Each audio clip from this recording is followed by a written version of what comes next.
Donc, en fait, l'histoire de protection, c'est quelque chose qui revient beaucoup pour moi parce que j'enseigne aussi les soins énergétiques et dans le cadre des soins énergétiques, ça revient plus, mais aussi dans les cadres des massages. Donc, il y a deux écoles.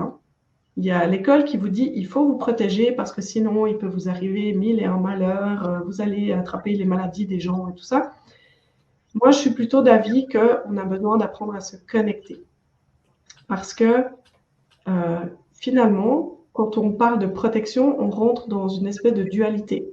Il y a le bien, il y a le mal. Et ça, pour moi, c'est pas juste. Au début, quand j'ai appris, je le faisais aussi, les bulles de protection et tout ça. Mais en fait, après, j'apprenais des choses au sujet de l'amour inconditionnel et tout, et je me disais, mais je voyais plus comment faire rentrer les deux. Et c'est en fait, j'ai vraiment commencé à recevoir des messages assez récurrents et de plus en plus, je vais dire violents, mais c'est peut-être pas ça, mais de plus en plus insistants de la part de mes guides qui me disaient, mais t'as pas besoin de bulles de protection. Parce que, comme je disais avant, quand on part du principe qu'on doit se protéger, c'est qu'on part du principe qu'on est une victime potentielle ou qu'il y a un danger. Et plus vous croyez à ça, plus vous serez en danger. En fait, c'est vraiment ça. Moi, ce que j'ai envie de vous dire, c'est que si tu penses que tu as besoin absolument de faire une bulle de protection, et que si tu n'en fais pas, ça te stresse et tu te sens pas bien, ben, fais-en une. Garde juste à l'esprit que peut-être un jour, tu n'en auras plus besoin. Si tu es ce genre de personne qui a vraiment tendance à faire l'éponge, ben fais-toi une bulle de protection si ça te rassure, si ça te fait du bien. Mais garde en tête que ce n'est pas une fin en soi, puis qu'un jour, ce serait bien que tu n'en aies plus besoin. Par contre, petit à petit, essaie vraiment de travailler sur ta connexion. À quel point tu peux t'incarner, à quel point tu viens dans ton corps. En fait, être connecté, ça veut dire aussi être dans sa puissance. C'est ça aussi. Ça veut dire que je ne vais plus me faire influencer par la moindre énergie qui passe. Je suis juste dans mon énergie, je suis moi, et il peut se passer des trucs autour de moi qui sont dits négatifs, et ça ne va pas m'influencer. C'est tout. C'est pas seulement... C'est à la fois ça, enfin, je veux dire, comment dire, moi je vous transmets des techniques pour vous donner un peu des bases, mais après c'est vraiment un travail de développement personnel au final. Mais c'est aussi, si à chaque fois que vous vous sentez mal après un soin ou mal en présence de quelqu'un, vous dites « Oh mon Dieu, il faut que je fasse une bulle de protection plus épaisse. » Je caricature volontiers parce que le sujet m'amuse beaucoup. Bon, bah super. Un jour, vous allez vous retrouver avec bulle, triple protection, collier de pierre, machin, faire des mantras et tout. Puis vous allez continuer de vous en prendre, mais c'est pas grave.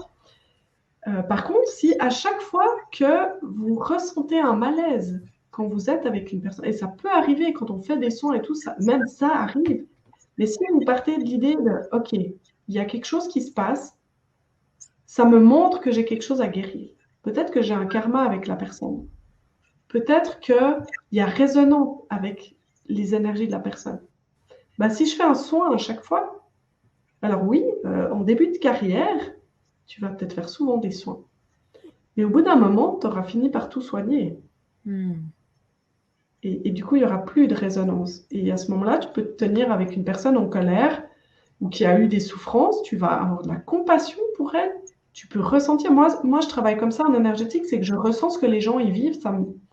Ça vient à l'intérieur de moi et je le ressens. Je vais me sentir un petit peu triste, un petit peu en colère. Vraiment, je vais ressentir ces énergies à l'intérieur de moi. Par contre, je sais que ça ne m'appartient pas. Et c'est comme, je les ressens, ça me donne l'information. Ah, cette personne, elle vit ça, ça me permet de connecter avec elle, de comprendre ce qui se passe. Mais quand on a fini le soin, c'est fini pour moi. Et ça reste à un niveau très faible pour que ce soit juste de l'information, pour que je sache ce qui se passe. C'est un exemple, tout le monde ne fonctionne pas comme ça, c'est ma manière de fonctionner. Mais c'est aussi vraiment d'apprendre à baisser le volume. Et ce que j'ai dû vraiment travailler, moi, c'est de ne pas rentrer dans le rôle de la victime. Et de ne pas non plus vouloir être le sauveur, d'ailleurs. Parce que des fois, quand on veut sauver les gens, on prend leur truc. Et en fait, ça fait quoi? Ça les infantilise. C'est un peu « Ah, mais toi, tu n'es pas capable de gérer toi-même tes problèmes émotionnels.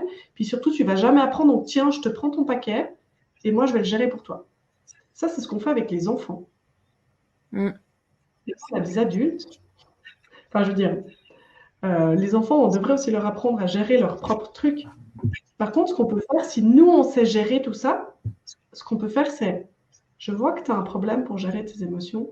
Je peux t'aider à libérer tes blocages et tes émotions. Mais ensuite, je te donne un modèle énergétique de comment est-ce qu'on fait pour gérer ces émotions.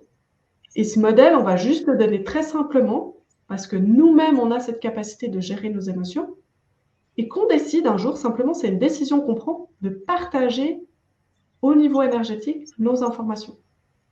Donc après, c'est un partage. C'est juste parce que j'ai décidé de transmettre ce que je sais faire. Moi, j'aime bien dire qu'on travaille en open source.